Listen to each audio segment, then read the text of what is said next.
Ha! Hello everyone. Josh reminded me to unmute myself just in time before I started going into my whole spiel. The frustrating thing is I tell myself to unmute while I'm watching the intro animation, and then as soon as it switches, I completely and utterly forget, and then you have me talking to myself for however long until some kind soul reminds me that no one can hear me. So hi, welcome to Digital Hammurabi. I am Megan Lewis, for those of you who are new, and I run this channel in conjunction with my husband, Dr. Joshua Bowen. And today we have round 4 of our summer scholarship interviews. We have 3 more candidates today, 3 more tomorrow, and then we are done, which is a bit of a relief because it's a lot of work, to be brutally honest. But lovely to talk to everyone. I enjoy hearing about people's research. For those who don't know what HAPS is, we have a few minutes before our first interview guest is due, so I'll just go into a little bit of detail with that. HAPS stands for Humans Against Poor Scholarship, and it is a summer grant program that Josh and I set up in 2018. We ran it, we fundraised for that year and then gave our first round of grants last summer, 2019. And we raised enough money that we could give 3 PhD students summer funding of $2,000 each. If you are not familiar with the graduate process, especially in the United States, but also in other countries, students often don't get funding over the summer, which means that you either have to get a job to do things like pay rent, or take out loans or apply for grants like this one. And given that grad school is already a very long process, if you don't take the summers off to work and provide food and rent and things for yourself, we think that providing grant money is a good thing to do because it means that students can graduate on time, and it gets them out into the workplace and minimizes the amount of debt that they build up while they are in their studies and while they're training. So that's generally what HAPS is. It's also currently entirely crowdfunded, which means that we rely on donations from wonderful people like you, and people who join our Patreon campaign to give money to this wonderful cause. If you are interested, I know that money is very tight for a lot of people right now. Many people have lost their jobs, and various economies are going downhill quite steeply. But if you do have some spare change and you would like to donate, the donation information is scrolling across the bottom of your screen. We take PayPal. We also have, as I mentioned, a Patreon. If you would like to arrange a more regular donation package. Yeah. And I always forget this, the most exciting part of HAPS, everyone who donates gets to vote for the research they would most like to see funded. One of the purposes of the grant is to bring non-specialists like yourselves into contact with academic researchers to kind of try and build a relationship between academics and non-academics, and to give non-academics access to research, which is often quite difficult to find. Unless you know what journals to be looking in, unless you, know where to look for it, finding good, current, up-to-date research is very, very difficult. And even if you do know what journals to look in, usually you have to pay a small fortune to get access to them. So by bringing interviewees onto the show, it means that you get to hear about their research firsthand and ask any questions you have. And then if you feel particularly moved or particularly engaged with a particular piece of research, next week you will be given the opportunity to vote for the research that you would like to see. And that means that the three people who get the highest number of votes will be funded for this summer. We will give them $2,000 each. And then following their summer research, we'll bring them back and ask them to kind of report on how they got on, what progress they made in their research, any breakthroughs they may have made, any conclusions they may have come to. And it gives you another opportunity to ask any questions you might have. So yes, we think it's very important. And luckily, a lot of other people do too, because we've raised nearly $7,000 this year. And by the time we have to start giving money out, it'll be just under 8,000, which is pretty good going. Everyone is always very generous. And frankly, I am blown away each year by the number of people who get involved. And how enthusiastic everyone is about this fantastic research. So the only prerequisites, I suppose, that we have for people applying is that they must be current PhD students enrolled in an accredited university, and they must be researching some aspect of the ancient Near East. So that covers Mesopotamia, that covers the Mediterranean coast. We've had people who work in Cyprus and Anatolia, which is modern day Turkey, the Levantine coast, Palestine, Egypt, and it also covers archaeology and linguistic studies. So if you're an Assyriologist like Josh and I, you're very welcome to apply. Likewise, if you concentrate on the archaeological side of things, art history is always very welcome, and we get a lot of biblical studies students as well. So we get a really broad spectrum of different research interests, and actually a lot of different people from different parts of the world. So we've had obviously American students, but we also have a lot of European students. And I think this year we've had a couple of Israeli students applying as well. So it's really, we've made it as broad as we possibly can, because a lot of research grants require that you be enrolled in summer training programs, or going on digs or going to conferences. And while those are very worthwhile and necessary endeavors, some summers students just need to sit home and work on their research and write, because if you don't write your dissertation, you're not really allowed to graduate. So we like to give students the option to use the money for travel if they do want to travel, if travel is necessary for them, but also if they just need to use it to pay their rent while they write up a chapter or two of their dissertation. We want to provide that freedom for them. So it's, as far as I'm aware, the only crowdfunded PhD grant program. And it's, again, as far as I'm aware, definitely the most open-ended. And the best. And Josh says the best. And who am I to argue with that, really? That was peer-reviewed. Apparently the fact that we're the best is actually peer-reviewed. So that's very exciting. So that's why we're here today. We're going to interview our next 3 candidates, and we'll do the same tomorrow, also at 12 p.m. EST. So join us if you can. Bring your questions, please. And there was one more thing I was going to say. Yes, if you've watched the previous interviews in this series, and if you haven't, then they're in their own playlist. Go and find them. They're absolutely fascinating. But if you haven't watched if you have watched them, then you'll know that we applied for nonprofit status from the United States government last week. I haven't obviously heard anything back, because it's a process that can take several months. But I'm excited about that, because it should open up some new avenues of fundraising for us. It means we are eligible to apply to various grant programs ourselves. We can expand our fundraising activities, and it means that, at least for US citizens, any donations you make to HAPS will be tax deductible in the future. As soon as that is the case, as soon as we've got our nonprofit status, I will be reaching out to donors to let them know so they can claim their tax back. But we're very excited about that, and we're hoping to maybe reach out to some people and see about some maybe corporate sponsorship from publishing houses or even universities, because we really do want to expand the program and sponsor as many students as we can, because studenting is expensive. It's very expensive, and studenting while working is expensive and difficult.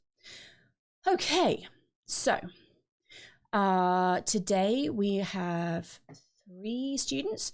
We have Sara Quadrio. I'm going to butcher names, I'm so sorry. Sara Quadrio from the University of Pisa, who's an archaeologist. We have Sari Fine from Brandeis University, who's a Hebrew Bible student. And we have Muhammad Yazeed from the University of Tübingen, who is an Egyptologist. So fantastic range of students. I'm very excited, and I'm going to let Sara in and get going. Give me a second, because it's going to go a bit funny on your screen when we invite her in.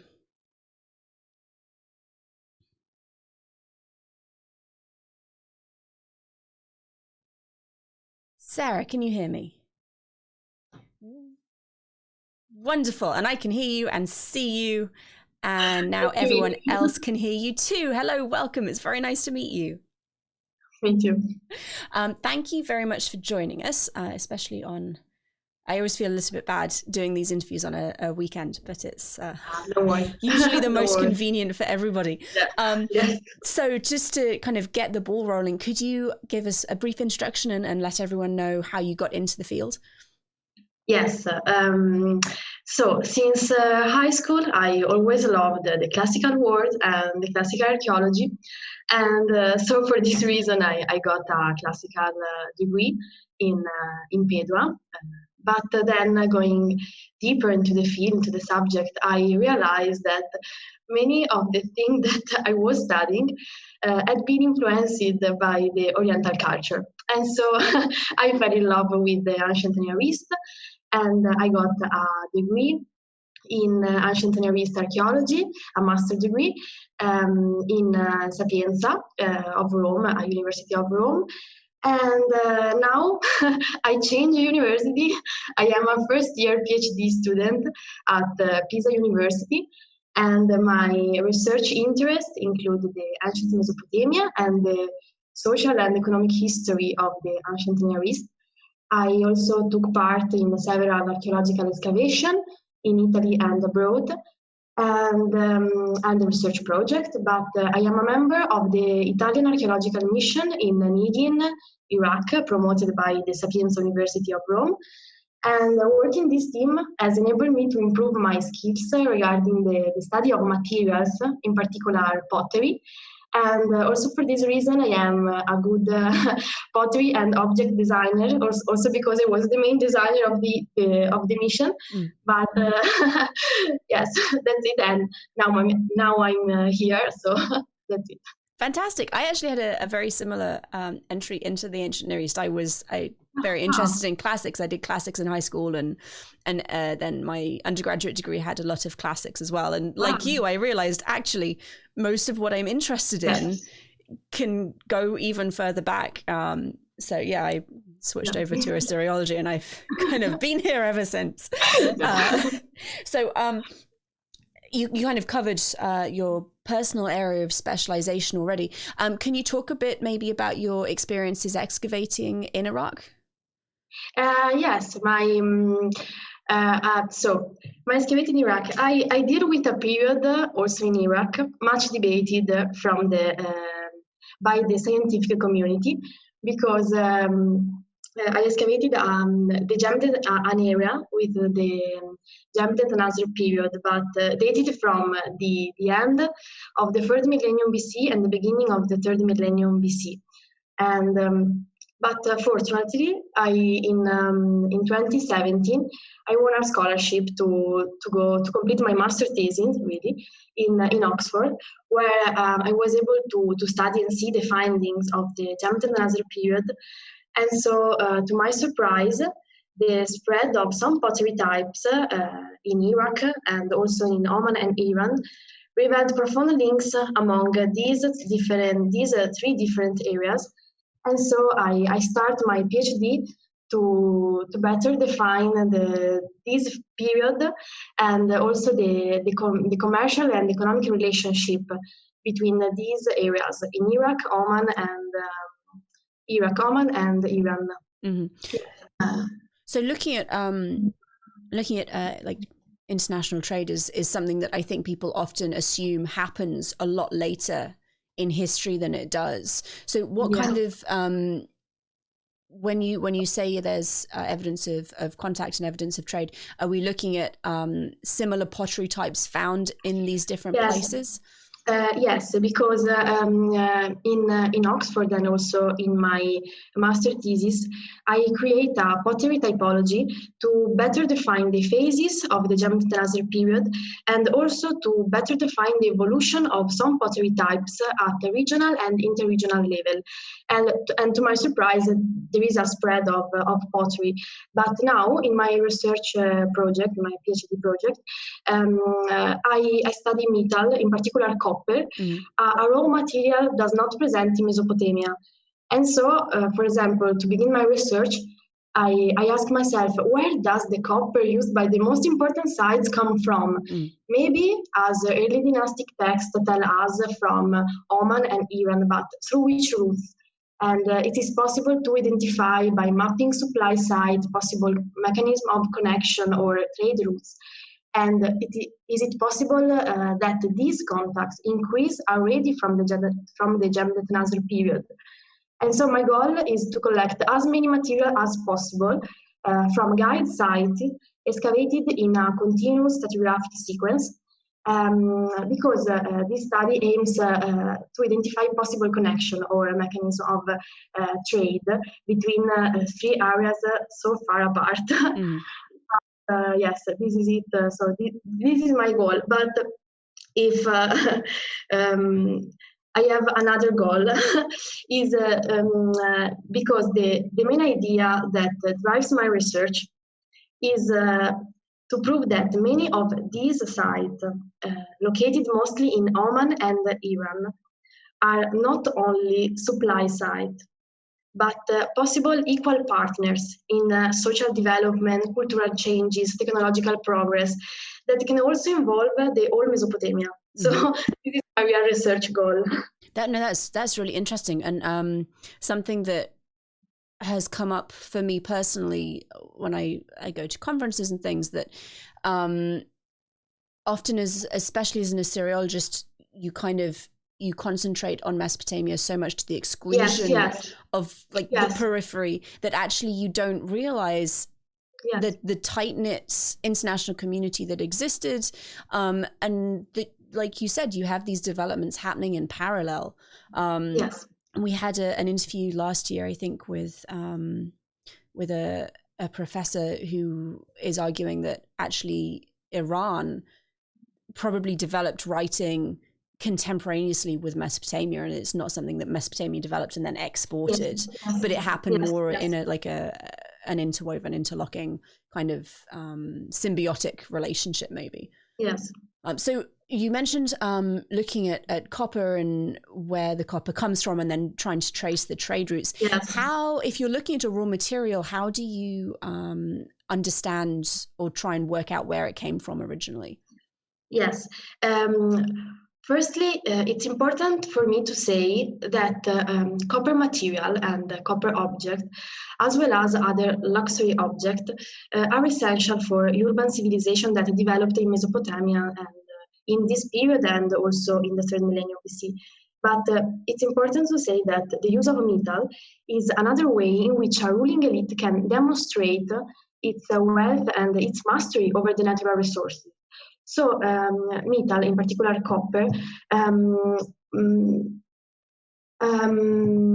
were not only luxury goods, but an absolute necessity for a society in which the social division were becoming increasingly evident. So I would like to map all deposits and artifacts into a GIS platform to better identify the possible connection routes, and also I would like to create a typology to better define similarities and differences between the repertoire collected.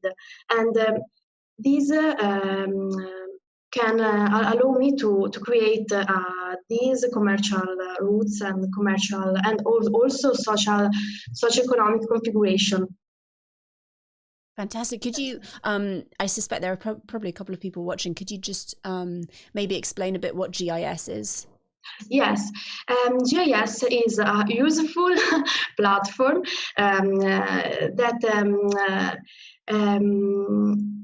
starting from georeferenced archaeological data, I can realize with GIS typological overlays, querying of database, starting from spatial criteria like proximity, overlapping, network analysis, geostatistical analysis.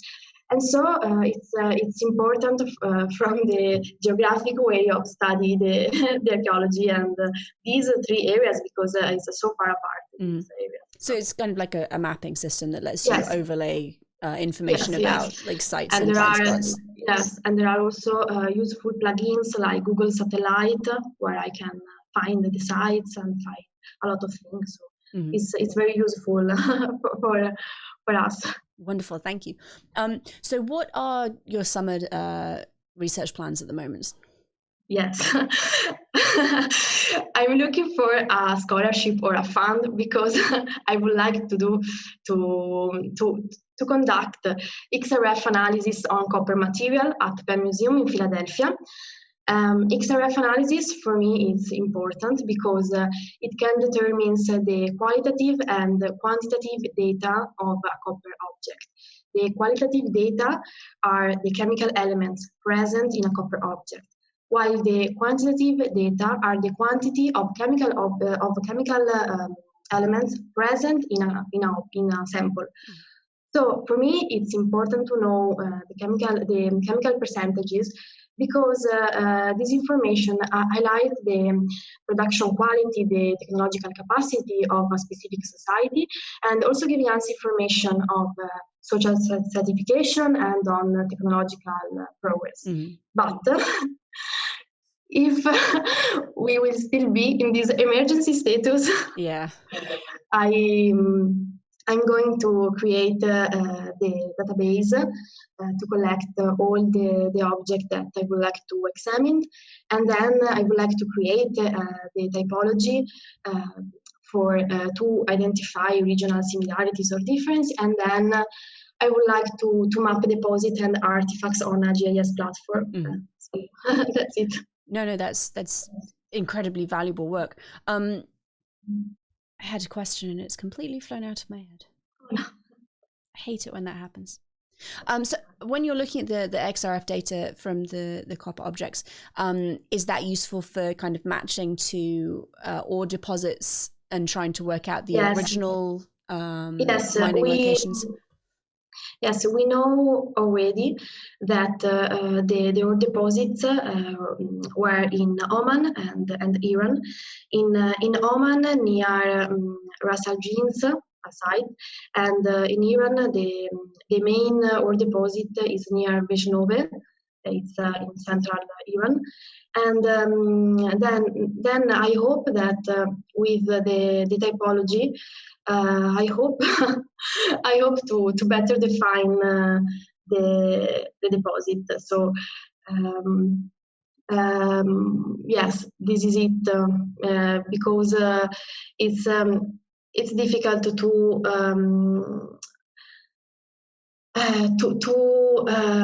because we have a few texts from Jammed and Nasr period, but without mention of the place of origins. But in early dynastic period, we have a lot of texts, and for example, from Uruk, Ur, or the Diyala Valley, with the mention of the place of origin that is Oman or Iran.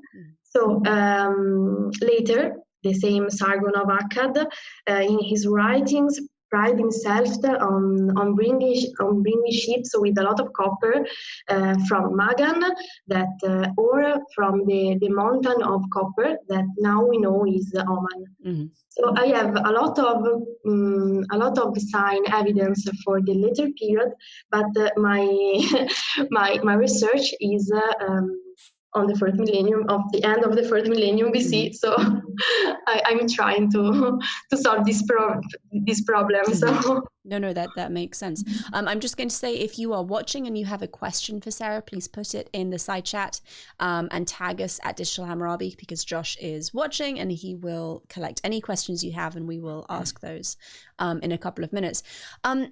Do you have any sense of how many objects you're going to end up dealing with? How many will be in your database? From now, maybe 2,000. Wow, okay. But I don't know how many from each site, but I think that 2,000 is enough for a good typology. But yes, I would like to say that another thing, that from overall study of the materials, maybe if I'm lucky, it will be possible to verify if some artifacts in particular could be used only in the local redistributive trade, because these studies could answer questions still unresolved on the role and status of the craftsmen linked to the production and to elites who benefited from it. Mm. So maybe if I'm lucky, I know it's a big job, but maybe in 3 years I can solve the problem. No, it is a big job, but it's like someone has to do it. So you've mentioned a couple of times the importance of material culture for social stratification and for like elites to kind of assign themselves a higher status than other people. Do you want to talk about that for a couple of minutes?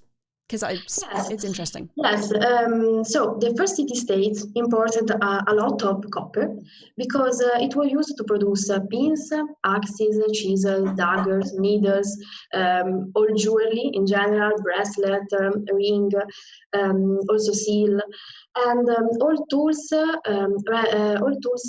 suitable for processing relative soft materials. So dagger and axes could be used as defense or attacks weapons, while needles, pins, bracelet are associated with the production of leather, fabrics, or they can also be ornaments. Yes, this is the main use of copper.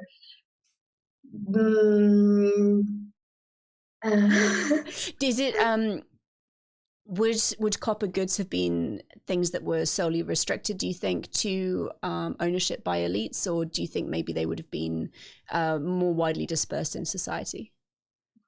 Jewelry in general are associated with an elite group, and it's the best kind of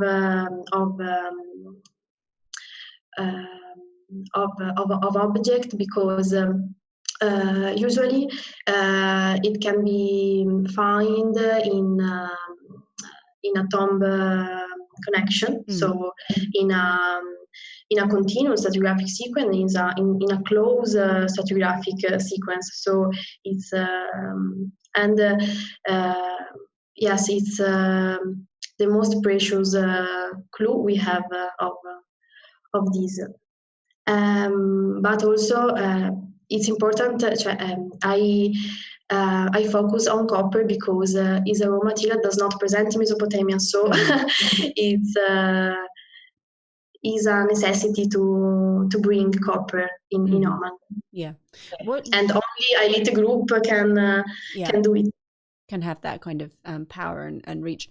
What other materials do you think you'll end up looking at in the rest of your database apart from copper? Maybe pottery, and really I would like to concentrate on context also. So, for example, if I can extrapolate it from typology, the chronological markers. With the chronological markers, I can also, when I'm digging, understand better the context that I am digging. So this is my second focus on the construction of the database. So looking at when you're constructing your typology, it's useful because you can take objects that have been excavated in a good secure stratigraphy, so you know the relative date. Yes, because from the results of the typology classification, it will be possible to create a table of statistical combinatory association. And so this analysis allows us to identify groups of typological association that are recurrent or common to two or more different contexts. And in simple terms, I can construct a relative chronological sequence.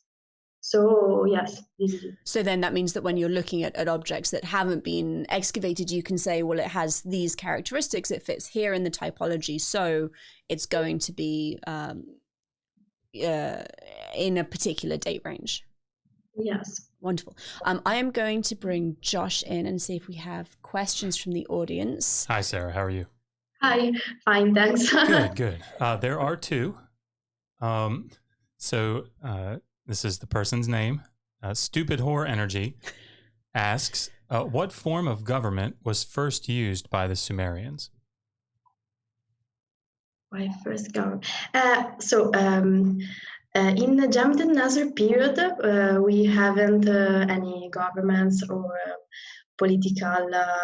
We have only the elite group for the site, and the most important site for my period is Ur, maybe, and all the sites in the Diyala Valley, like Kafeja, Tel Asmar, and because Jam Nasr is uh,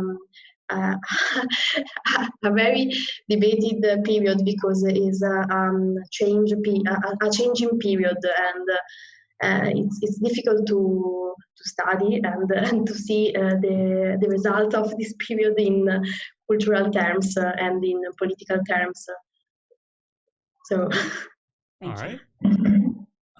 And the last question that we have that I see at the moment is from RAF4, and they ask, how geographically specific will your analysis of the copper allow you to be?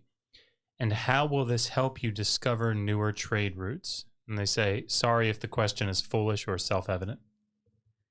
But I don't know if I understand the question. The text. No, so they're asking how specific how detailed you'll be able to be when you're looking at where the copper originally came from. Can you say it's just a region, or can you point to a specific site? I do this with the XRF analysis because XRF analysis. I would like to conduct XRF analysis with XRF portable. Is like a gun with a screen, and in simple terms, I put this gun on a copper sample, and on the screen I can see and read the chemical elements. Mm-hmm. And so for me, it's important because the chemical elements, the percentages of chemical elements are different, are not only copper. Maybe, for example, if I find arsenic in a copper object, this is important for me because I know that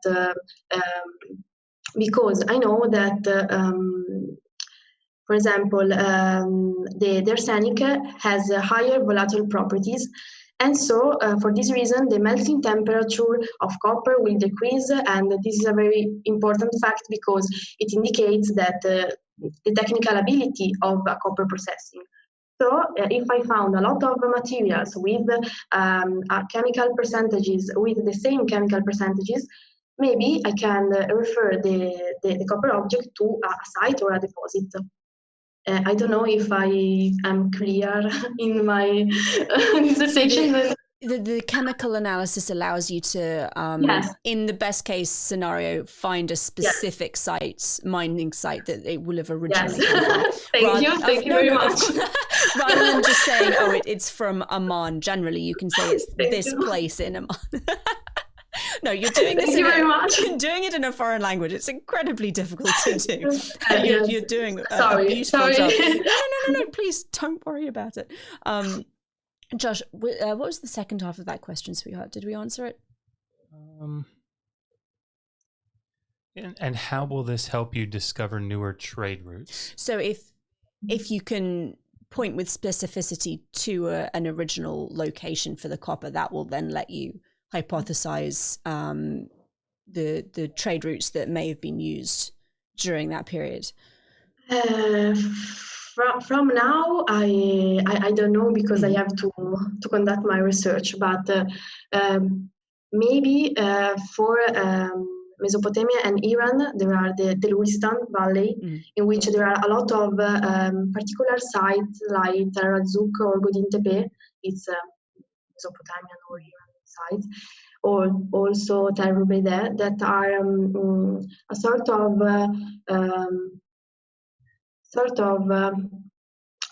sites with with a particular findings that indicate that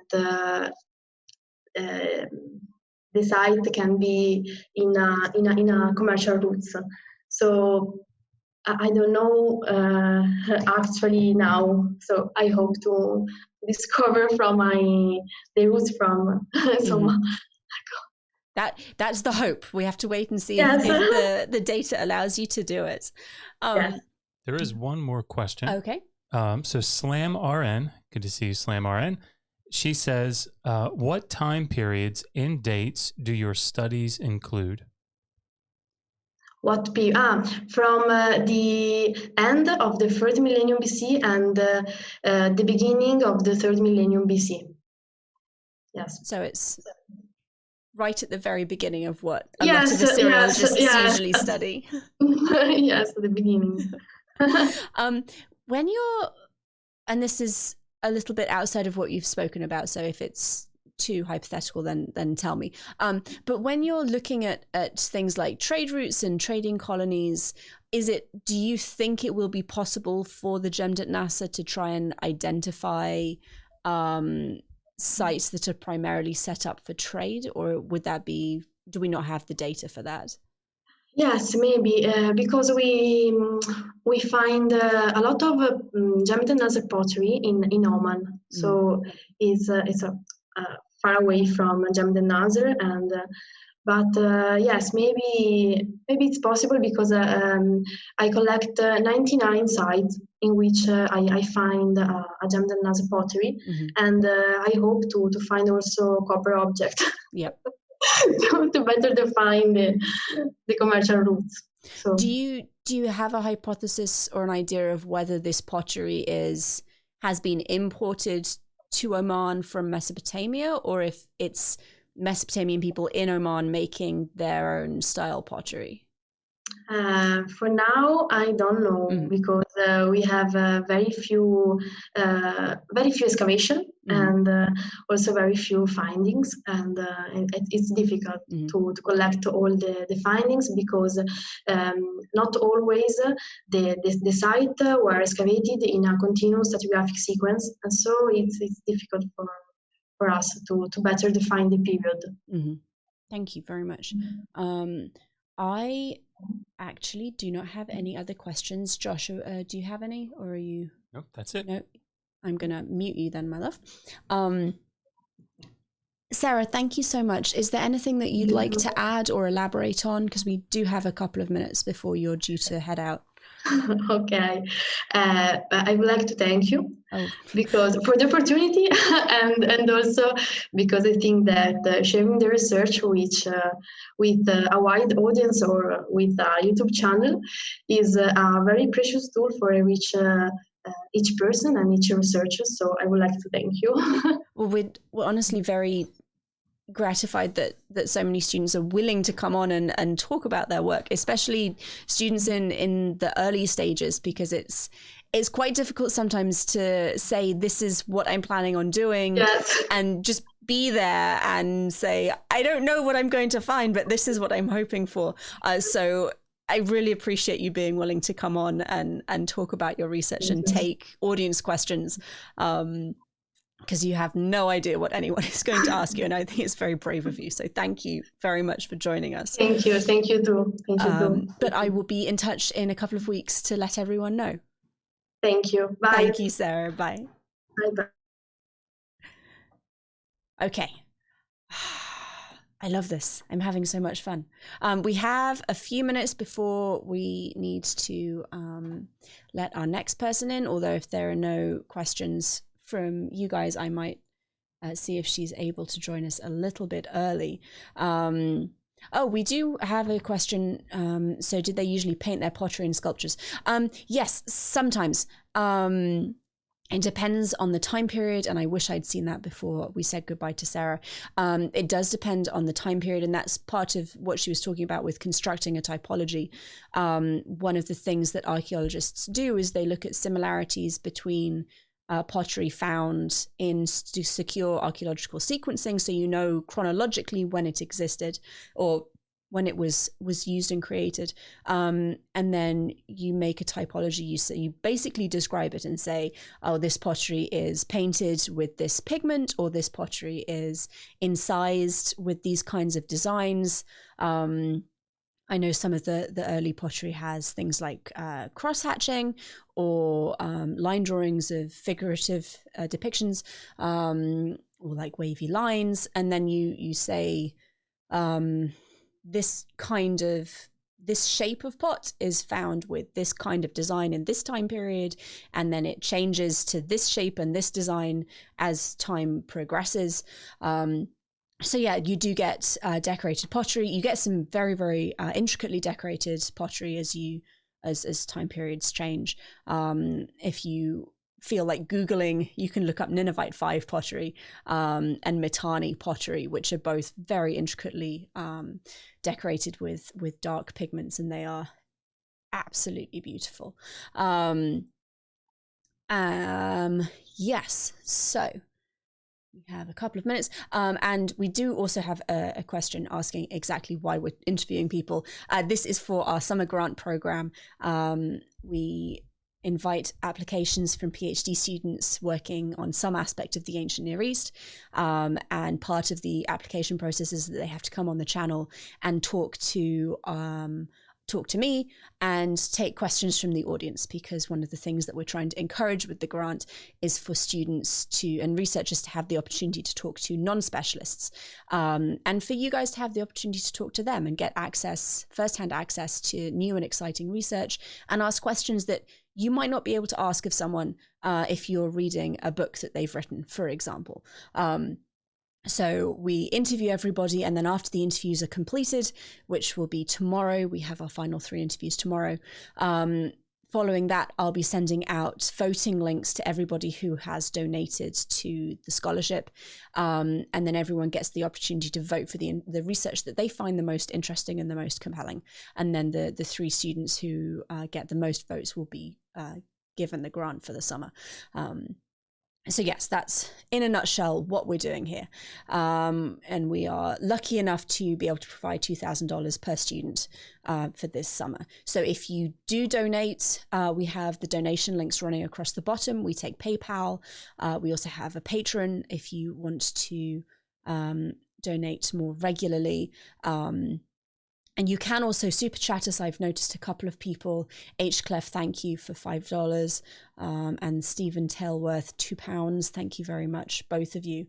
So I will be contacting everyone who's donated. If you have super chatted us, I don't have your contact details. So please do email me if you would like to vote for the research you'd like to see funded, because that's the only way I'm going to be able to contact you to give you the voting link. Yes, so that is what we're doing here. We have 2 more students to go, and I'm going to let Sari in next so that she can talk to us about her research. We always have 1 or 2. There we are. Hello. Hello, Sari, how are you? I'm well, how are you? I'm very well, thank you. It's nice to see you again.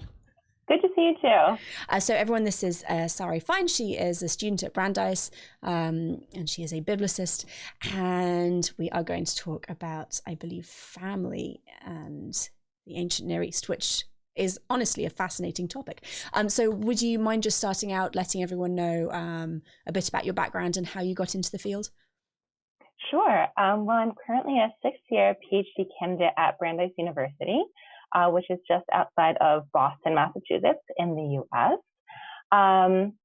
So I've been at Brandeis for a while, but my interest in this field actually started way back when I was in high school, probably around 15 or 16 years old. And the way that I got interested in, the topic of women in religion most generally, which is sort of has stayed the constant throughout the many years that I've been working in this field, was actually fiction and novels like The Red Tent, which retold familiar stories, at least for folks who had grown up hearing biblical stories, or who were even vaguely aware of them, but they highlighted perspectives that were often overlooked, especially in those original texts, such as the perspectives of women and children. So I read those and I just became fascinated, and I wanted to know, where the authors were getting these ideas. What were they reading in the stories that had prompted them to retell them in such fascinating ways? So I pretty much decided right then that I wanted to This study is what I'm this doing. forever. This is what I'm doing. And for better or worse, here I am, 18 years later, or however long it's been. So I studied religion and gender and women's studies in undergrad, spent some time teaching afterwards, and then eventually went back for a master's degree in Hebrew Bible. And then to my Ph.D. at Brandeis, where I've been for the past several years. And so along the way, I've studied Judaism, Christianity, art history, archaeology, the various ways that women, gender, and sexuality studies intersect with each of those fields.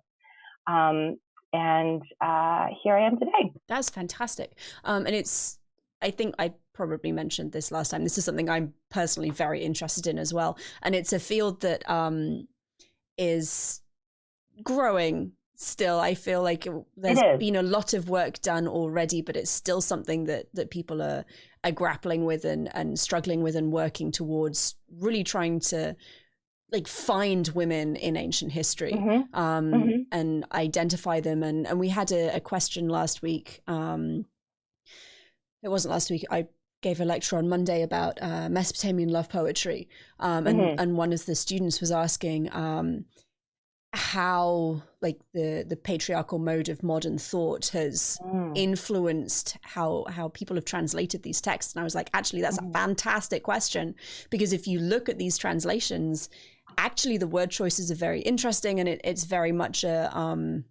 taking, for Mesopotamia, the love poetry is very female centered, but if you look at some of the translations, that gets turned on its head a bit, and especially the early translations, people try to bring more masculine perspectives in, where it's probably not preserved in the original. So it's a fascinating field. So when you're looking at especially the Hebrew Bible, what kinds of how do you try and get at that, the finding women in the text and trying to maybe reconstruct a lived experience? Yeah, that's a great question. I mean, to not really answer your question. Go for it.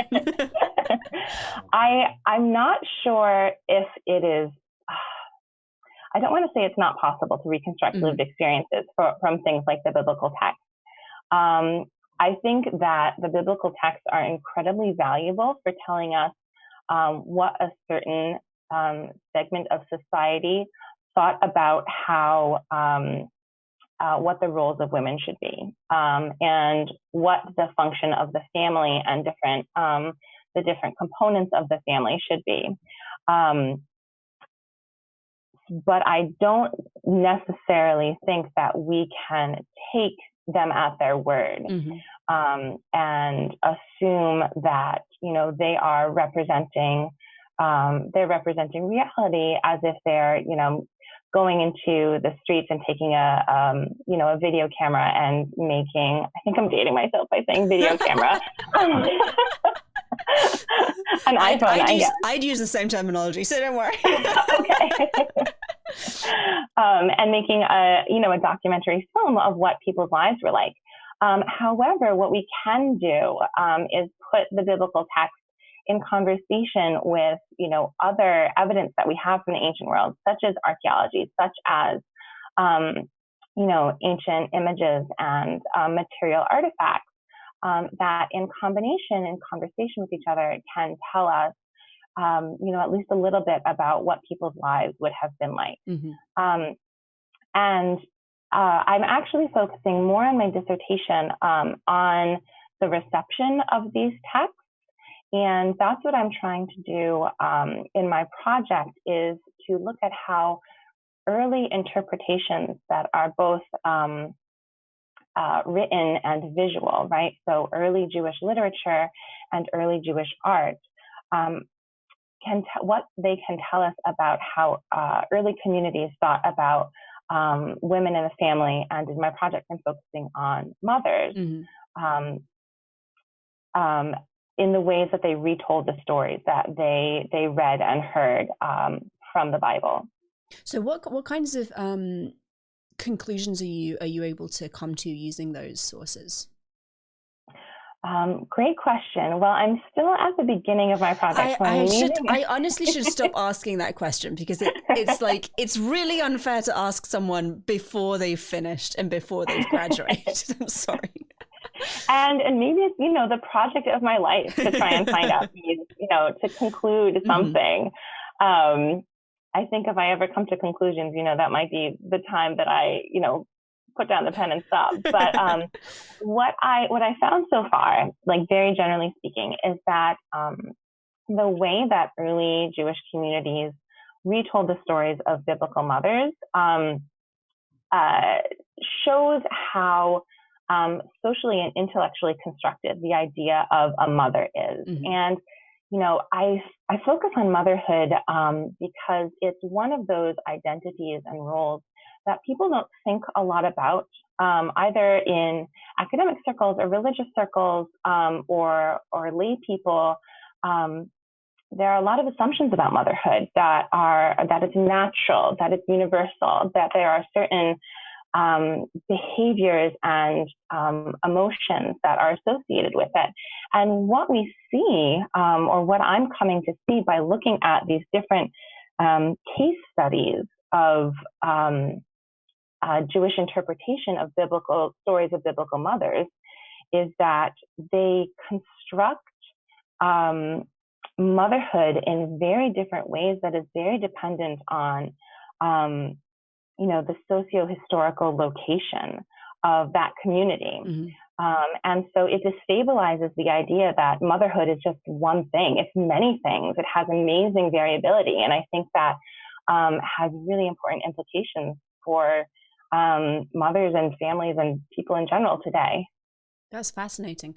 So are there particular figures that from the Hebrew Bible that are used time and again in these later references, or does who they choose to bring out vary depending on when and where they are? Yeah, that's a great question. There are certainly mothers that appear more frequently. The so-called matriarchs of Genesis.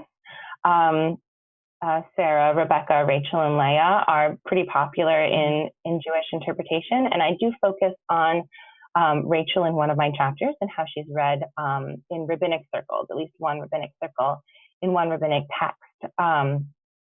But there are others that appear sort of unexpectedly. One of my chapters I'm dedicating to an unnamed woman. She's just referred to as the widow of Zarephath. In the book of 1 Kings. And she has just a few verses that tell the story of her interaction with the prophet Elijah and how she has a son. It's not said that she's had well, of course, she's a widow. She doesn't have a husband. She's a single mother. Her son grows very ill, and Elijah essentially performs a miracle to bring him back to life. And this image, an image, a visual interpretation of her story is preserved on the walls of a 3rd century synagogue in 𝀭, which is, a fascinating case study in and of itself, both because the artistic program of the synagogue features many biblical women, including those such as the widow of Zarephath, who are very minor characters who don't really appear in a lot of interpretive art and literature. But she gets a whole big panel that tells her story, which in part, of course, is the prophet Elijah's story, who is a major figure, but how her story is retold and what role she plays in this retelling of her narrative is really, really fascinating. That is interesting. Do you get the sense that these women are being used as like purely models and role models for how women and motherhood should play out, or is it something else? Well, I definitely think that they're being used to think with. So this is a term that I borrow from Rhiannon Graybill. I think it's hers originally. I wouldn't sign my life away on that, but I will credit her for at least introducing me to it. And it refers to how, constructors of these texts, the authors or the artists, deploy women in order to fulfill certain narrative functions. So in other words, in order to tell some type of story, and the story they're telling might be, this is how women should behave, or this is how mothers should behave. Or it might be, here is an example of behavior that's so extreme that maybe we don't expect, so-called ordinary historical women in order to be able to emulate it. But we want to highlight it as sort of the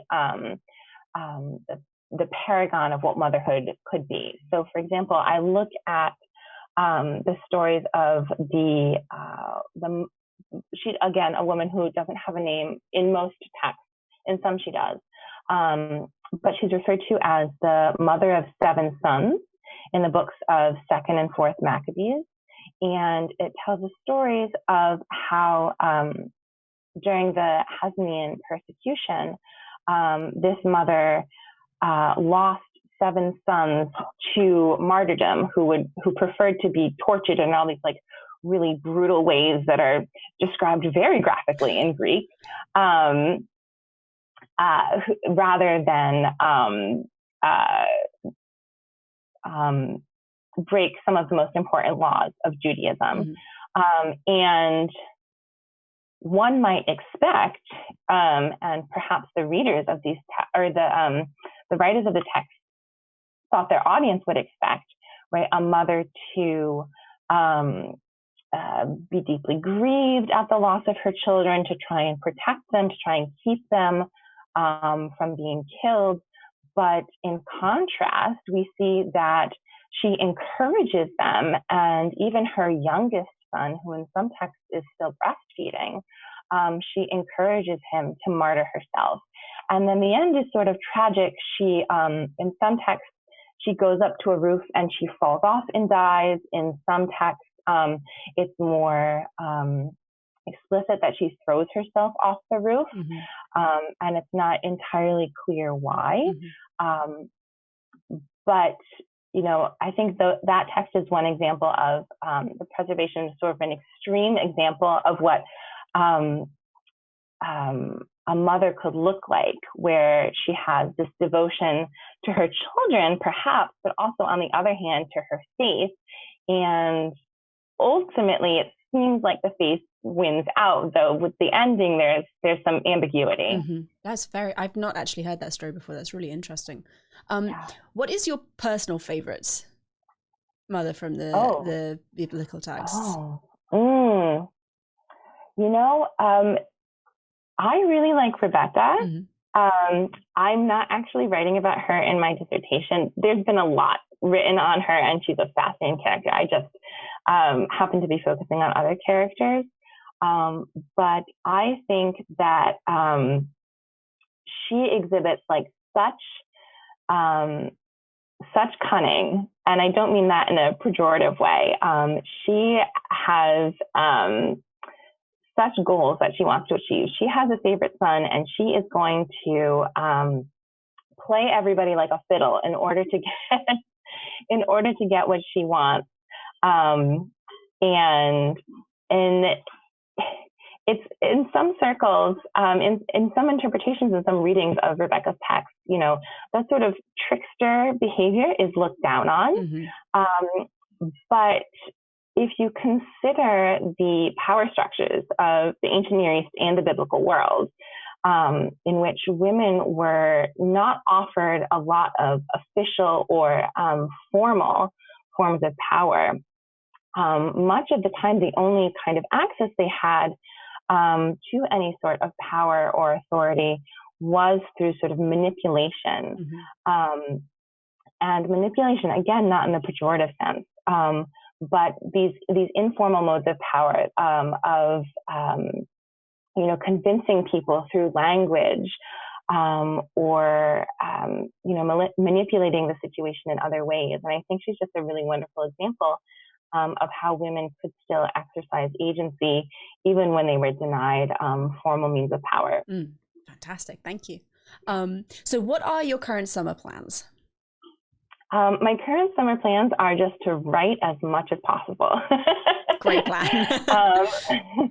They're, maybe not the most exciting thing in the world, but, fortunately, it's something that can be done in this current environment, and did not have to be changed because of the current pandemic crisis. So for that, I'm grateful. I did have some travel plans, but they were unfortunately canceled. So my plan is to write as much as possible. I'm currently drafting my first chapter. I would love to get at least 2 done.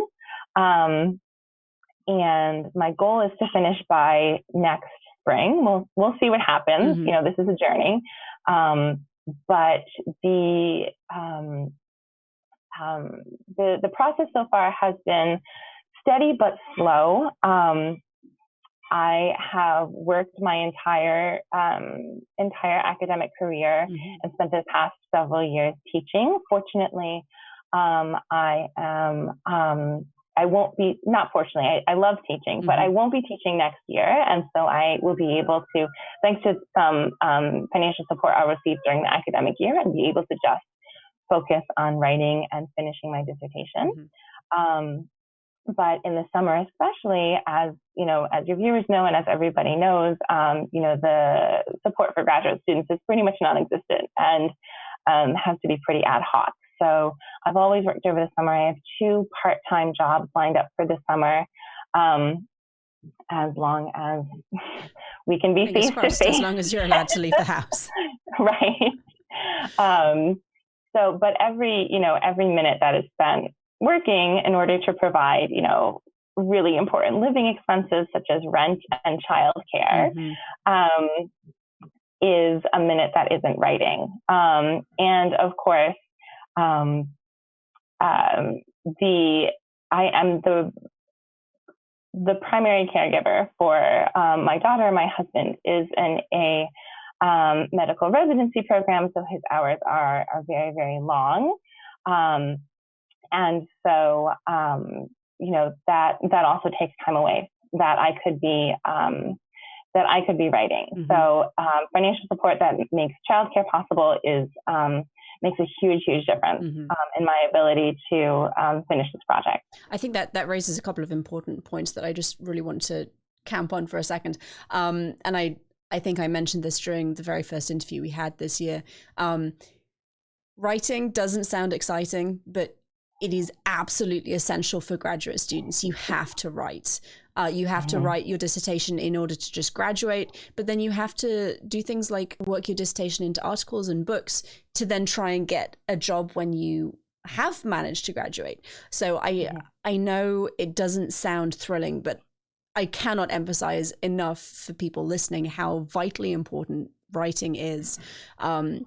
And it's really the whole point of why you're there. You're there to do your research. You're there to write up your results so that you can then share them with other people in the field, and like this with people outside the field. And writing while being a primary caregiver is really, really difficult. Like, I did it for several years, and it's very difficult because you have a small child running around who wants your attention all the time. So being able, multitasking is not a thing. No, definitely not. And if you're a long-time viewer, you'll have noticed that our productive output at the Digital Hammurabi channel has dropped in recent months, and that is because I now have 3 children at home, and we can't get childcare, so I am writing during nap times, which is a challenge. So this is one of the reasons why we deliberately make the HAPS grant so open-ended, because people do need childcare. They need to be able to have that uninterrupted time to actually conduct their research and then to write up their results. So it may not sound thrilling, but this is actually a really important use of the HAPS grants and of really any scholarship money. So thank you for that. I'm going to bring Josh in because I think we've had a couple of questions from the audience. We Josh. have. How you doing, Sari? Great. Hi, good. How are you? I'm doing well. So I need to start off by telling you that 𝀭 in the side chat said, so I was so excited to hear that Megan would be talking to Sari today because I actually know her. We both went to Oberlin College for undergrad. Could you send her good luck and best wishes from Matt Rumazin?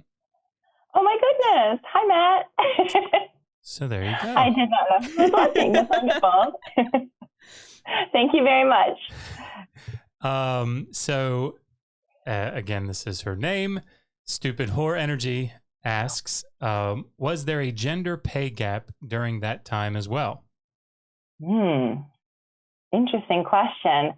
I mean, I would say ancient economics is not my field of specialty. Let me just start off by saying that.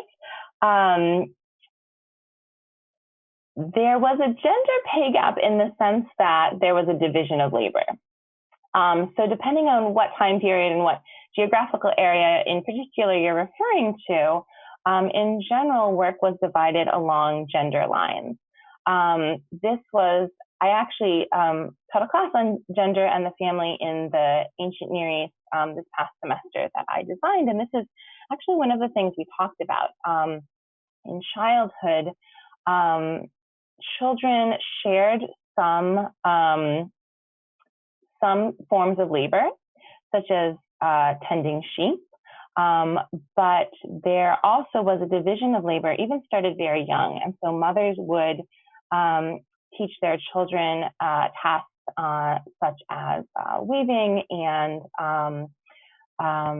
grinding grain for bread and cooking, other domestic tasks. And fathers would teach their sons tasks such as farming and trades. And that continued into adulthood, where women tended to be the domestic caregiver, tended to be domestic laborers and caregivers, and men tended to do other forms of labor, such as farming and trade. So in terms of a pay gap, it depends on the economy. If the currency was a thing in the time period and the place that you're referring to, but there was certainly division of labor. However, my impression is that they were both equally valued, especially in subsistence communities when both forms of labor, men's labor and women's labor, were necessary for the survival of the family and of the community. So there wasn't a pay gap, so to speak, because of the devaluing of traditional women's work, which is something that I would argue that we see today. Thank you. Yeah. Donna Noble asks, who is, in your opinion, the strongest female character in the Old Testament and why? The strongest female character in the Old Testament. Deborah. Sorry. And why Deborah?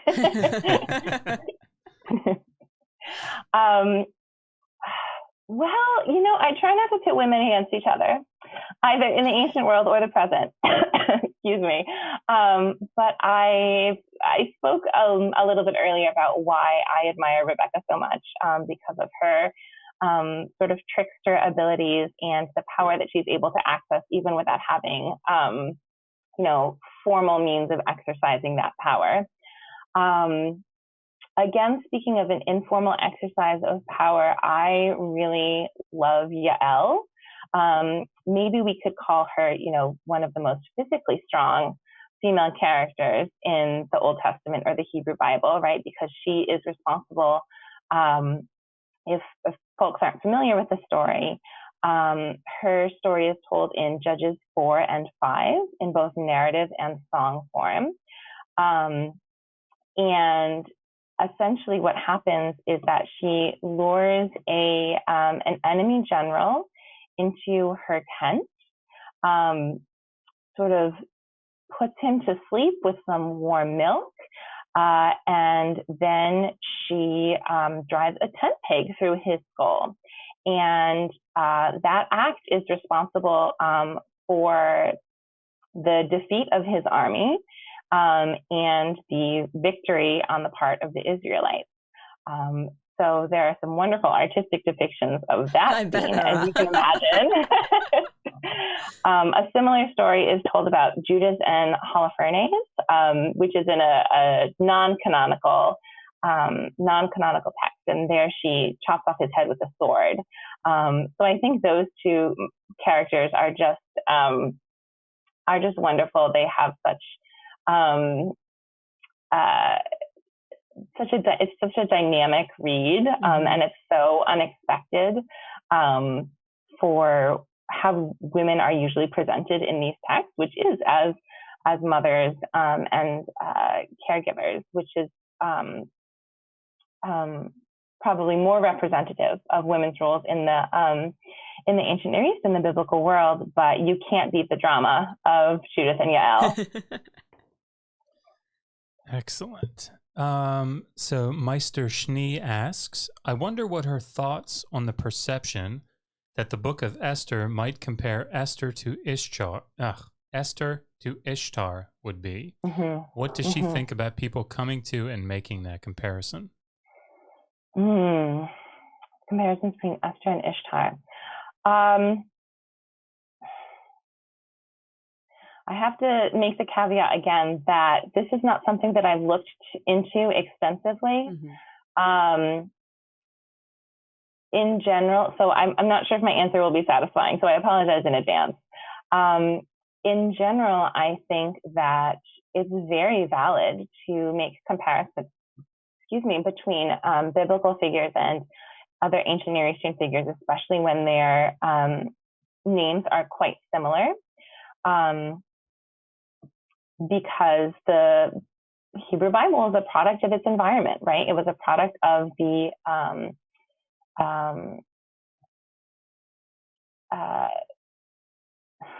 I'm completely forgetting the word.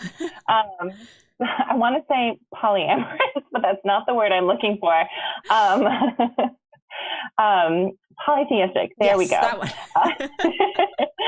The polytheistic world in which it came out of. And the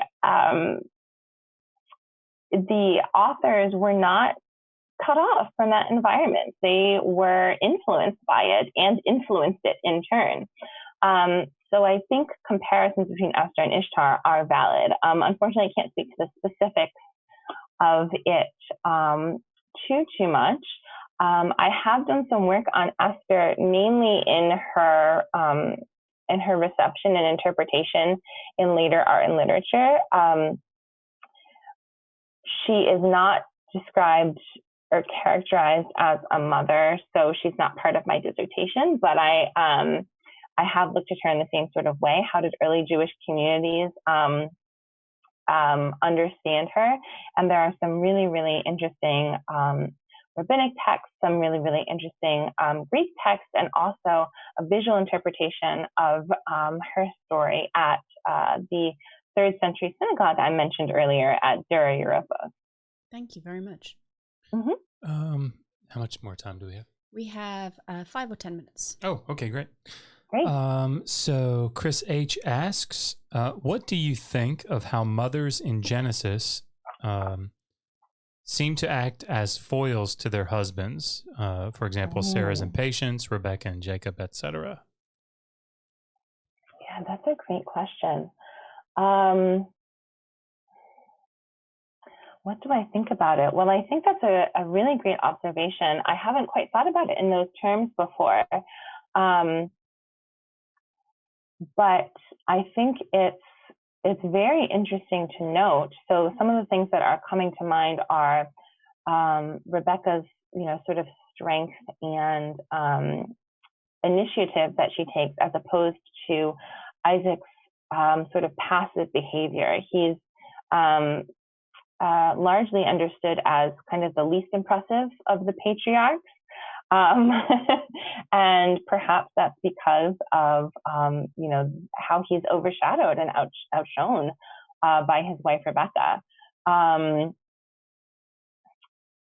Sarah and Abraham, I agree. They could be considered foils. One thing that I'm thinking about is Abraham's almost blind faith in God, which I think the primary example of that would be his willingness to sacrifice his son Isaac with, nary a question as to why this was necessary, or what do you mean exactly, as opposed to Sarah's probably well-deserved skepticism when she hears that she's going to be a mother at a very, very old age. I believe she's around 90, and she laughs.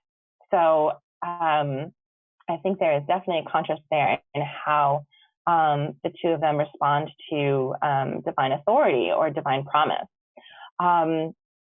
When I'm thinking about Rachel and Leah and Jacob, I don't know if I would necessarily call them foils. I could certainly be convinced.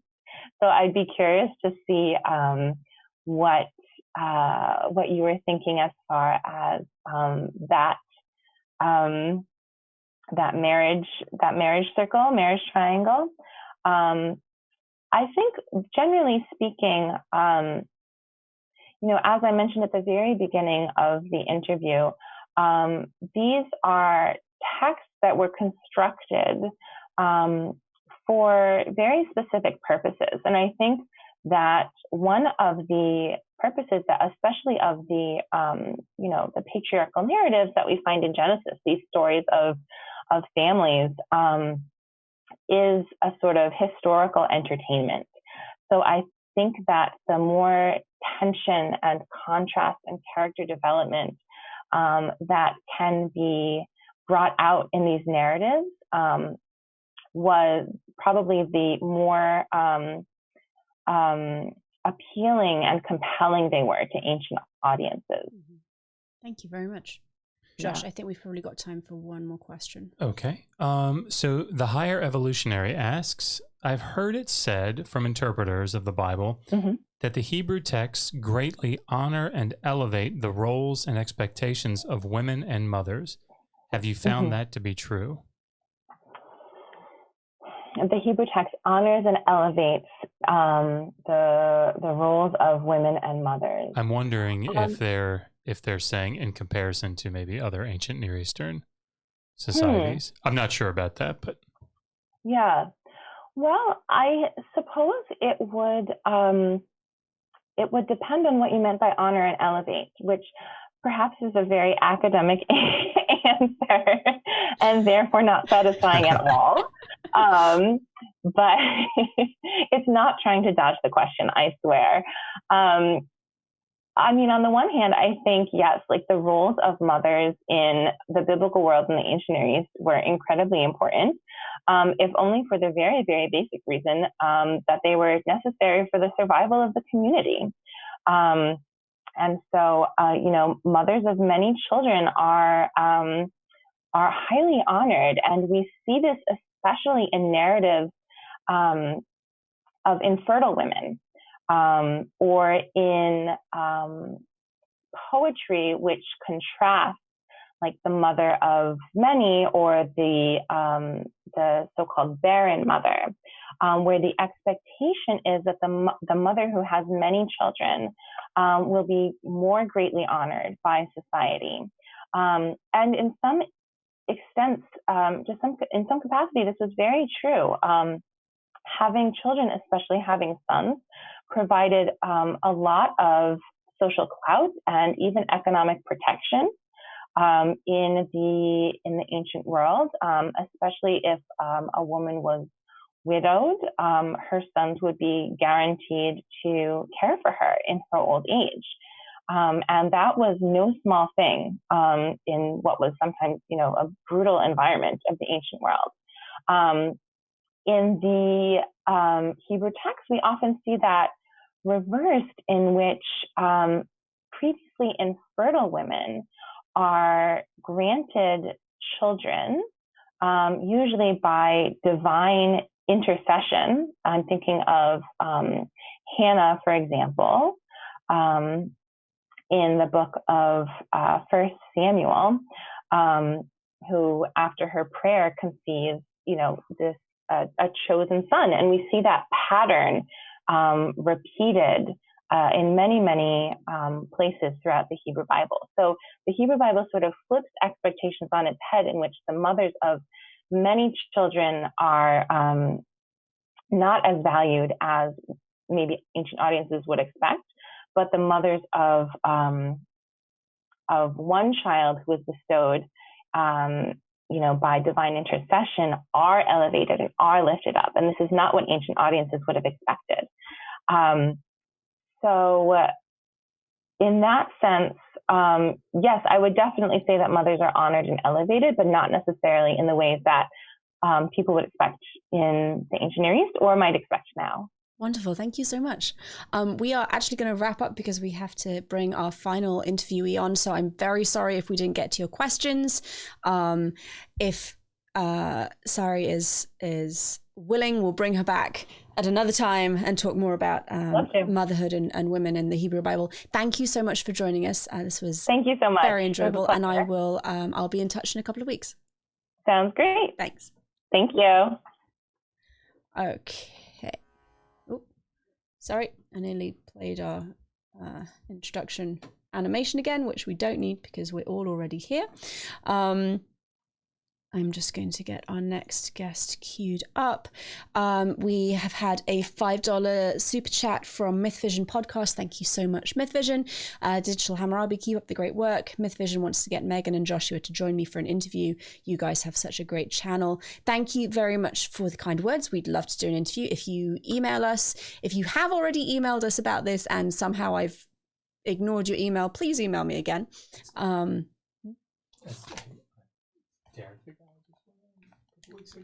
Okay, good. So Josh is saying that he's already been on, but you'd like another. Go for it. Email us. We'll set something up. That would be lovely. I will hopefully be slightly more coherent than I am sometimes. Yes, good. So we have one last guest to bring in. So I will get that all lined up. We will do our questions and then everyone is free to go and enjoy the rest of their afternoon. As a reminder, if you would like to donate to HAPS, we have the donation details scrolling along the bottom. We've got PayPal address and our Patreon account information. So please, please do, if you are interested, contribute, because then you get to vote on what research you want to see funded, and who doesn't like America's Got Talent style academic excitements. So we have, we got a $5 PayPal donation. So thank you, whoever did that, very much. We have Muhammad. I'm unmuting him and asking him to start his video so that we can get this underway. Give it a minute.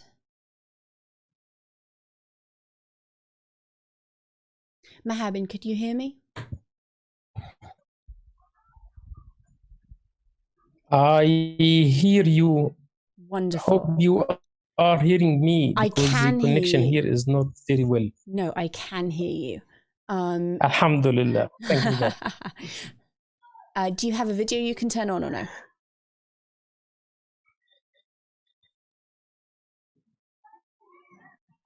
Okay, we are going to, there we go. It is loading in. Let's see. If it doesn't work, then we will just carry on as we are because I don't want to take up too much of your time. I know that this is not an ideal time for you as it is Ramadan. So, Muhammad, welcome. It is very nice to have you with us. Thank you so much for joining us. And yes, we will get going. Could you, just for the audience, give a little bit of background about yourself and how you got into Egyptology?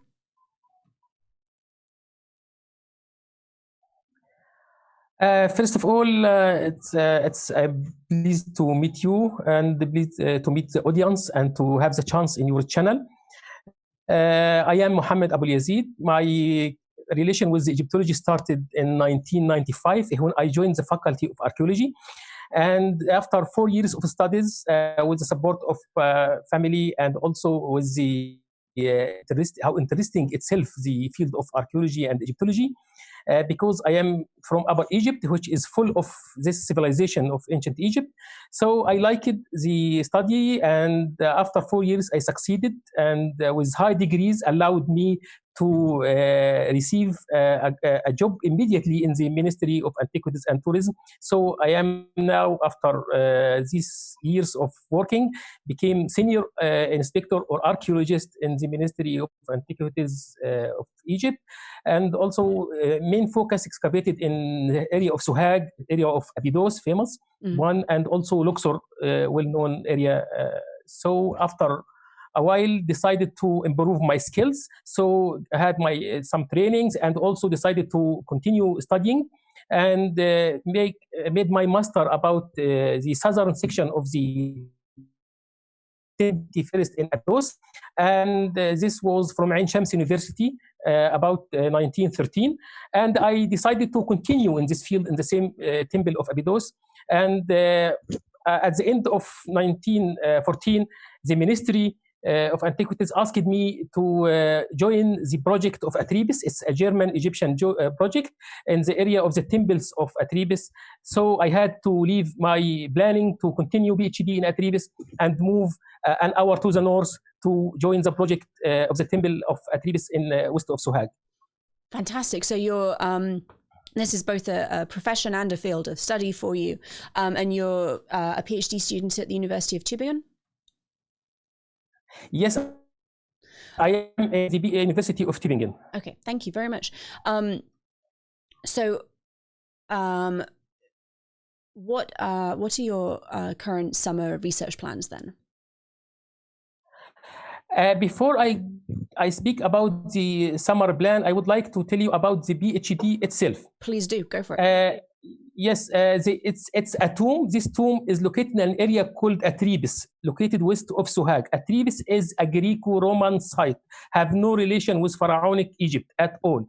And this site have temples, have necropolis, have quarries, have settlements, have churches, monasteries. So it started from the end of the Ptolemaic times and continued to the medieval period, which is supposed to be 7th century AD.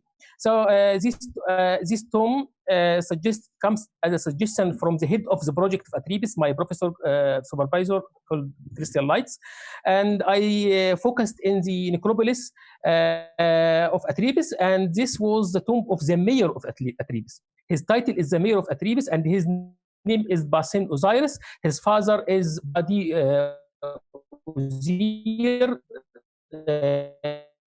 and his nickname of his father is Rabion, and his mother is Hakurti Isa. It's the first of all, I did not like it because it's written back from the 50 BC to 50 AD.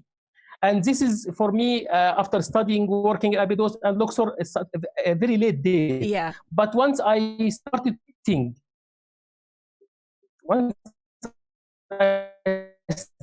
collecting the information, I found it's too important. Why it's a unique tomb? Because it's in the whole area of Sohag and the neighboring governorates, the only one to be fully decorated with reliefs. Moreover, its relief itself is executed in sunken relief. And this sunken relief is not common in the Greco-Roman time periods. And also, all scenes and texts in this tomb is made according to the ancient Egyptian traditional style, and also with two include 2 rooms with zodiac ceilings, and these zodiac ceilings itself made also fully in Egyptian style, not in the Roman effects. Also, no evidence for cultural interchange in this tomb, and also while all the majority of tombs in this time have effects from Hellenic and Roman and Greco-Roman features on it. So it's unique in its text and decoration. And the text itself, the amount of comparably well-written text in this tomb have never been attested in any other tombs from this late time period. And I will speak later about these texts. For example, in the antechamber, I have 2 texts never attested in any tombs in ancient Egypt, Wow. Pharaonic or Greco-Roman. So, and it's the longest one. We have the left one called the geographical texts. The only parallel one is in Dandara. So Dandara is a temple, not tomb. We don't have it in other tombs. While the right side one is called the Traversing Eternity texts. And this text is the pioneer in this kind of texts. Professor Herban is from France, and he said that this text never attested in any tombs. This text attested only in papyrus and attested only in stela, and it mostly in short texts. So this text in the tomb is the only attestation to have been in the walls of the tombs, and also the biggest one. It's a very big, and both of them, the geographical one and the Traversing Eternity, are big. To be so this tomb make me proud with multi details. I will not go through the scenes and reliefs because it will take much time, more than the time of here. My summer plan. My summer plan, of course, I am in the time of collecting data. And once I started to think about I will finish in a month, the information in this tomb and comparably open a new fields for me. So no, go further, read about this tomb, read about this scene, read more comparing about the other plans, more read these opinions about the texts.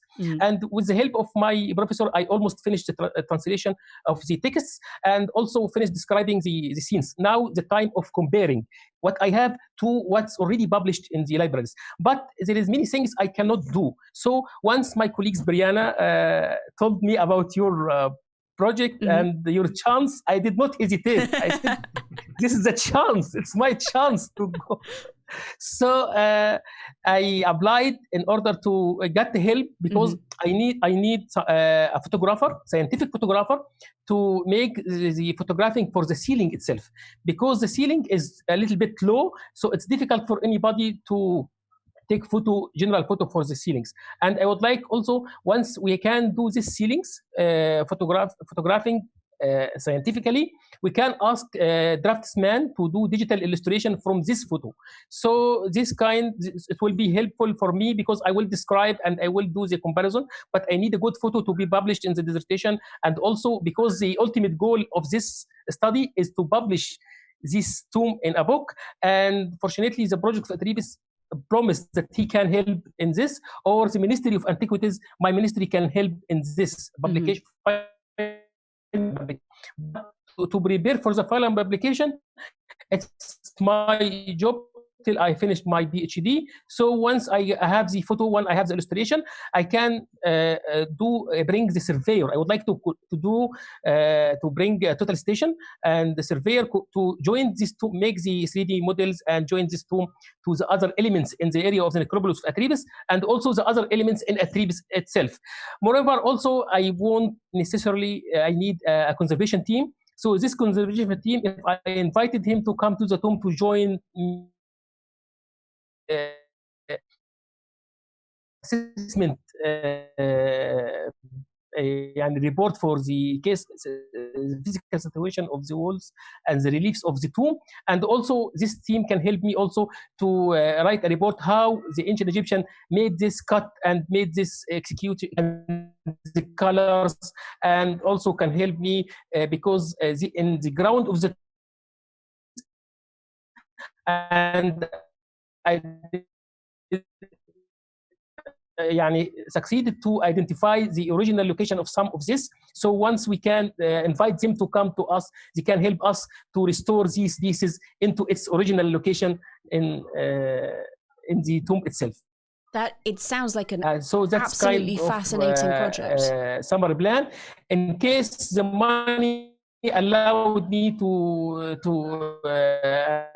still I have money, in case the money is still. Oh, Mohammed, your microphone has disconnected. Okay, there we go. Okay, I can see you and I can hear you. Oh, so yeah. once the money can, once the project can help, I can host them in Sohag here, and I can all this expertise I can provide them a location, a place to stay, and the transportation, and also all the accommodation. So we can do such reports and such work will enhance and also improve the study and also help me to do much more documentation for the tomb itself.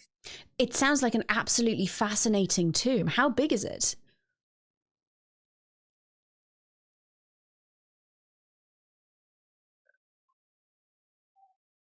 Mohammed, sorry, can you hear me? I don't hear, but now I hear. Okay, I was just saying yes, that I'm hearing you. The tomb sounds fascinating. How large is it?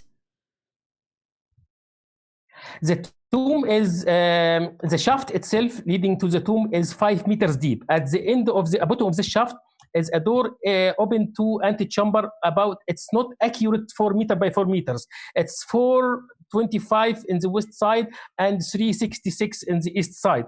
And both the northern and southern wall is almost 4 meter by 4 meter.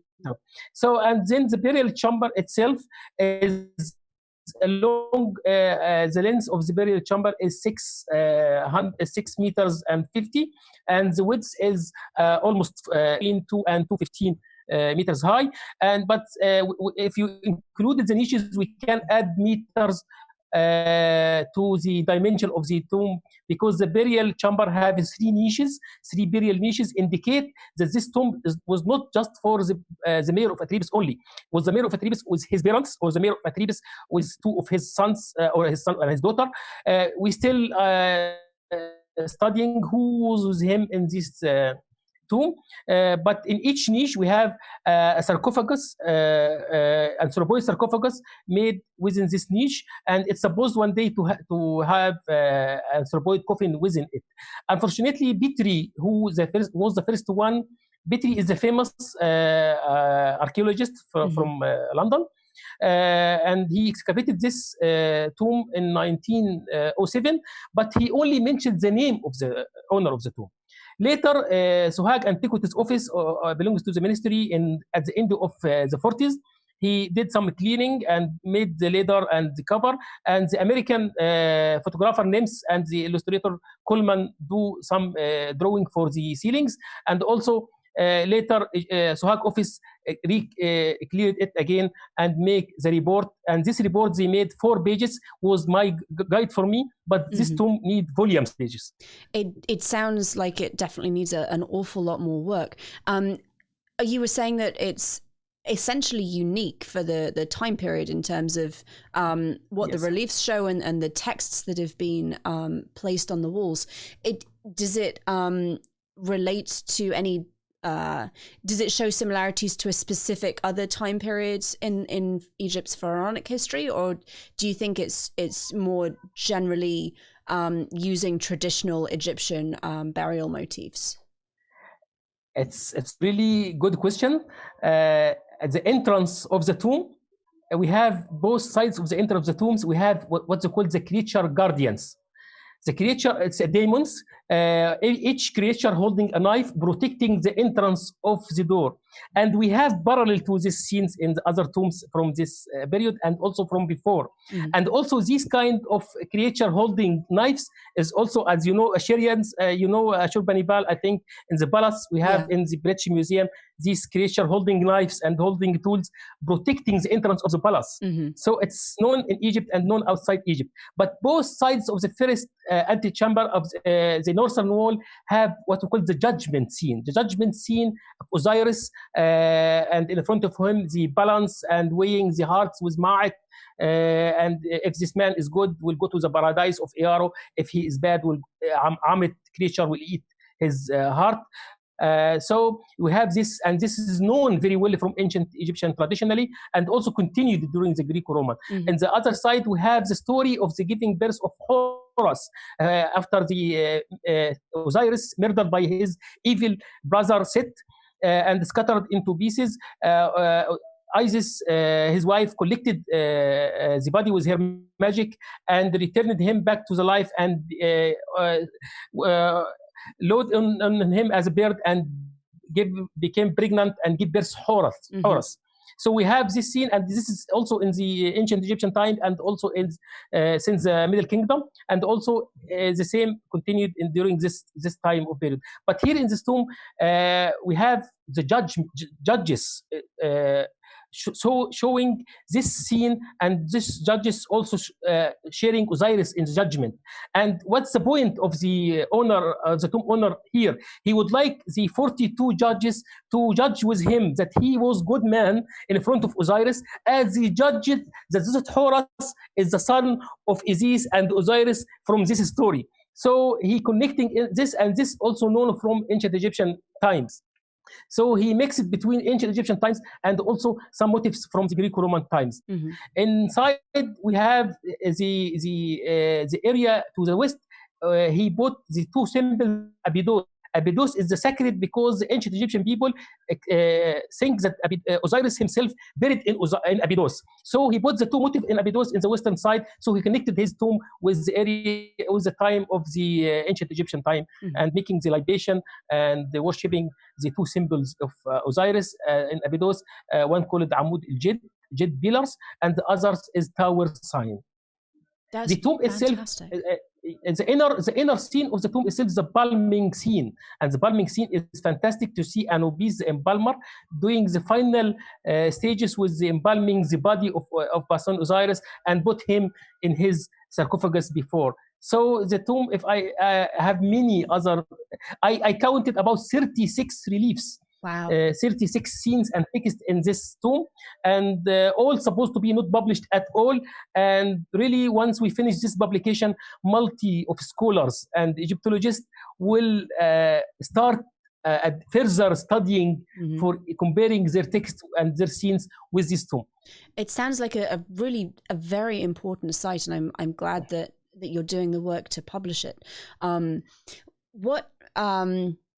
What would you, if you were looking at a more typical tomb for the period, what would you see instead? What kinds of reliefs would you see instead? If I did not catch the point of this Sorry.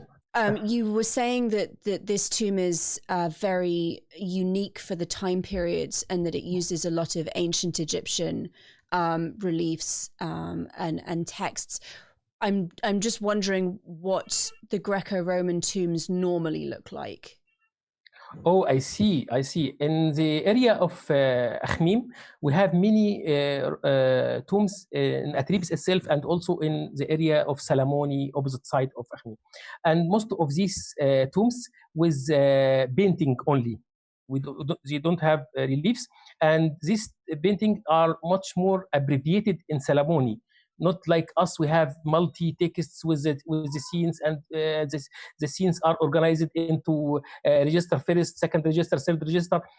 You can see only one or two scenes in each wall, and without really accuracy of the ancient Egyptian times, and only paintings, and these paintings is not accurate itself also. So this is quite different than others, and we have in the Greco-Roman tombs some nice ones, like in Tun al-Jabal, Osiris and others, but in this much of it have effects of you can find the Hellenic effects, you can find the Roman effects on these tombs, but here we don't have effects even in the design or in the topic and the scenes itself. Mm-hmm. Thank you very much. I'm going to bring Josh in, because I think we've had some questions from the audience for you to answer. Hi, Muhammad. How are you? Hi, Joe. Hi, Josh. How are you? I'm doing Good to well. hear your voice. Okay, the first question is, Muhammad, is there more academic focus on sites that are ancient Egyptian, or are all ancient sites studied with equal emphasis? Does it seem, I think the question is, does it seem like in Egypt, do archaeologists tend to focus more on ancient Egyptian sites? The pharaonic sites rather than the Hellenistic. Or do all ancient sites, even if they're not Egyptian, ancient Egyptian, do they get treated equally? If according to the interest of the scholar himself, if he interested in reading in this late period times, he will look for monuments related to what he is reading. For me, before I joined the project of Atribis, I thought that impossible I can study such late date monuments. But once I joined the project, in order to do my work as a member right, I have to read about the site. I have to collect information because I represent the ministry in the Egyptian side of the Egyptian German mission in the project of Atribis. So step by step, the project is focusing in the area of the temples and settlement. So once you started to look about something else, you will look about the necropolis in the mountain to the west of the site. So the main element of this area, once I am reading, found out that this tomb of the mayor is not published. So the tomb attracted me. All my colleagues will follow this. Once they are working in Abydos like me, they will think about reading about the pharaonic sites and study the pharaonic sites. Once I am working in Karnak area, I am collecting information to the area I am working in Karnak, and so I will prefer to study something in Karnak. Once I am going to work in Giza pyramid, I will think about reading about Giza pyramids. So in order to improve my job, I have to do some studies in the area of Giza pyramids. So it depends to what I want from the study. So because I am working in Atribis, I found this is the best thing to study. And the best role I can play is to show everybody that we have an important tomb here through the dissertation. Excellent. Excellent answer. Thank you. We have one more question. Have you come across any large boats in your excavations? Any large what? Boats, ships. Boats? Boats. In the area of, it's a good question, by the way, but it's not related to my PhD. Yes, but that happens sometimes. But I am familiar with the boats because I worked in Abydos. And I am sharing with you information that I am member of the project of North Abydos, where Matt Adams discovered 12 boats from the time of the first dynasty. It's about 3000 BC. So, and we are proud about this project, and soon I might find additional boat belongs to this time period or slightly later. So I will be happy to speak with you about this later, maybe in next season of Inshallah. Perfect. Inshallah. Thank you. Well, that's it. Thank you very much, Muhammad. Thank you. I have to say, the tomb you're studying sounds absolutely fascinating, and I would definitely love when you've concluded your research to have you back on to talk about it some more. Thank you so much for coming and talking to us. I know it's not an ideal time for you in Egypt. I really appreciate you making the time. Do you have anything you'd like to add before we let you go? I would like to say that I enjoyed talking to you, and I am happy you liked the project, and I enjoyed talking to Josh, and happy with his questions and the audience questions, and proud that I attended in your channel. I enjoyed really very much. Thank you very much, and all the best for all the applicants, and thank you for them too. Thank you, Muhammad. We'll be in touch in a couple of weeks. Thank you very much. Goodbye. Thank you very much. Bye.